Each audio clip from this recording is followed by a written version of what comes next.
আমি ওয়াশরুমে গেছি, ওয়াশরুম তো সবারই একটা, ভাড়াটা বাসা জানেনই তো কি অবস্থা। আমি ওয়াশরুমে গেছি, লকটা নষ্ট, আমি হাত দিয়ে এভাবে ধরে রাখছি, বিশ্বাস করেন এভাবে ধরে রাখছি আমি।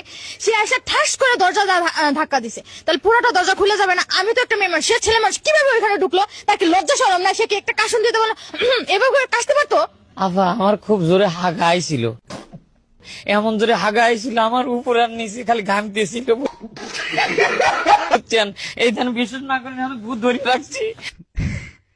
এমন অবস্থা, আমার মনে করছে হাগার চোদরে বাঁচতেছি না। আমি কি জানি সে ভিতরে রয়েছে, আর ভিতরে থাকবি সে খিল আটকা দিবি লয়। আমার জোরে হাগার চোদনে মনে করেন যে এমন জোরে মনে করেন ধাক্কা মারছি। ধাক্কা খায় দেখি যে জিনিস দেখিনি কোনোদিন সে জিনিস দেখে ফেলাইছি, দেখে ফেলার পর আমি হ্যাং হয়ে গেছি। আমি হাঁকবই না, দেখবো কোন পালি যাবো, গু আটকে রয়েছে। এই দেন আমাকে একটু